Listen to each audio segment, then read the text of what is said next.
Likod sa ta mga igsoon, may buntag niyong tanan. Mahaw na mo? Pa. Unahon nato ang atong Ginoo.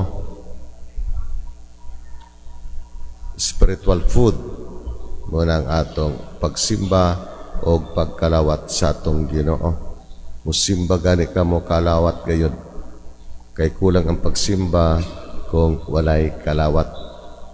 Unless kung na iyo bugat nga sala na dili ang ayan mo kalawat kinanglan mangumpisal usa. Amen. Sa atong unang pagbasa mga igsoon nato nabatian ang reunion sa pamilya ni Jacob. Nagkita-kita na sila perting hilak ni Jose pagkikita niya siyang amahan kay nawalay siya ng pila ka tuig na gisultihan siya mga igsoon si Jacob na patay na siya, buhi man di ay. Mo na nga tungod sa silos sa mga igsoon, nakahuna-huna sila pagpatay kang Jose, pero wa mahitabo kay gibaligya man siya. Mo karon nakita-kita na sila ni Gakus ang anak sa amahan. Ang mga anak kinahanglan magmahal gayud sa ginikanan, kay ang ginikanan maumay instrumento sa Dios para mahimukso taning kalibutan. Amen. Dili man ta mga ligbos, mga mastro na miturok na amay ato gigikanan na ato mahalon hangtod sa kamatayon, hangtod sa humay-humay, ihatod sa humay-humay, abot sa paglubong. O sa ato ebanghelyo mga igsoon, mao na ni ang persecution of Christians. Gipasidan-an sila sa atong Ginoo kung unsay mahitabo sa ilang kinabuhi nga misunod kaniya na iyang mga tinun-an. Sama kamo sa mga karnero nga akong ipadala ngadto sa mga lobo. Tukbon, patyon sila. Muna ang usa ka kinabuhi sa Kristiyanos nga andam muhalad sa iyang kaugalingon alang sa atong Ginoo. Amen. Di kita mag-anugon sa atong kinabuhi alang sa Ginoo. Muna ang punto sa atong ebanghelyo karon nga gisultian daan sila, taralon sila, dalhon sa hukmanan, latuson sa sinagoga. Karang sinagoga mao man ang mga kung sa ato pa dinhi mga parokya na ato magampo ang mga tao kay layo ang templo. Ang templo mo na ang sentro sa pagampo. Kung sa ato pa Archdiocese of Cebu, ang cathedral mao na ang sentro na diha ang obispo magmisa. Kinato diri asa man kalayo naman ang cathedral, kinahanglan na ay mga alampuanan sa mga tao. Kita mo na nga mga parokya. Unya parokya na mga kapilya. Mao pod sa unang panahon sinagoga ang tawag. Kung makaadto ka mo sa Holy Land, napa may mga remnants sa mga sinagoga nga giguba. Makita ninyo nga ang sinagoga wala may misa god sa unang panahon. So way altar, way simple lang, no? Simple lang. Mura nang musulod mo sa laging relihiyon, nasa nakalain sa ilang simbahan, lahi kay mura sa celebration of the Word of God raman sila. Kita kay na may ato Eucharistia. Celebration of the Word of God and celebration of the Holy Eucharist. Klaro man na kanato. Duha ka parte baya ang misa. Kinanglan na kamo sa liturhiya sa pulong para masabtan ninyo mga pulong sa Dios. O sa pagdawat ninyo ka Kristo, makahuluganon kay nakasabot man kamo sa pulong ni Jesus sa Ebanghelyo.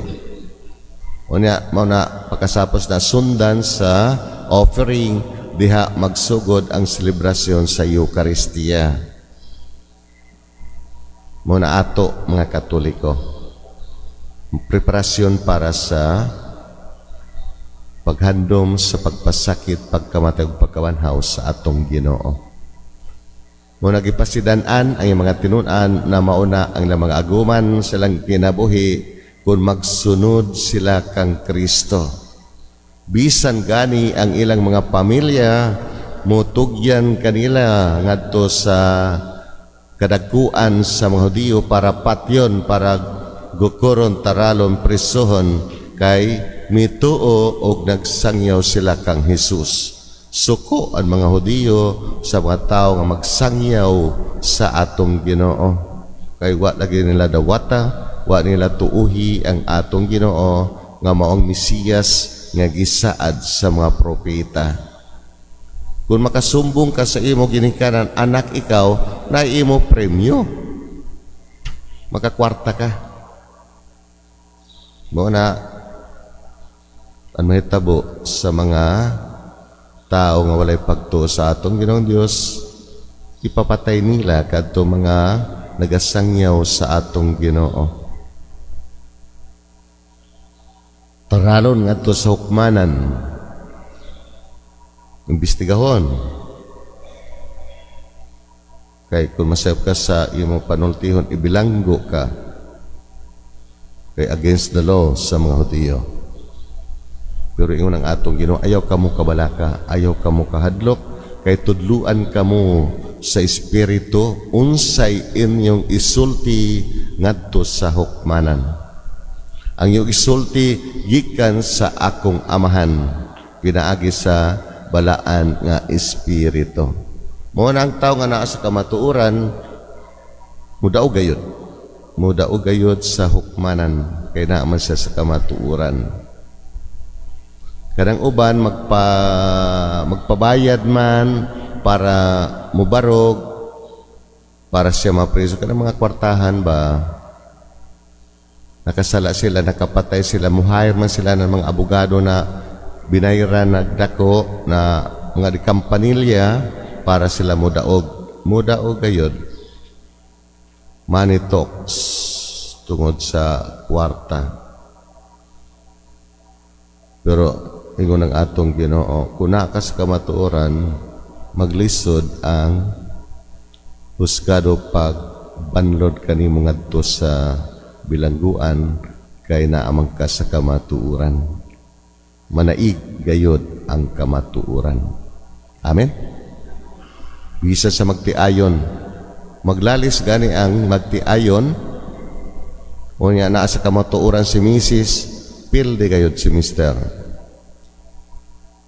Bisan usaw niya pagtago, mabisto gayod kay naaman sa kamatuoran si Mrs. Pero kung magbutang-butang ra si Mrs., mga marites ra, tigo na nakabati sa mga istorya, way kamatuoran, mga tago sa Mrs. No? Igo na mag-away. Karang sige away, way grasya ka na. Way kalinaw.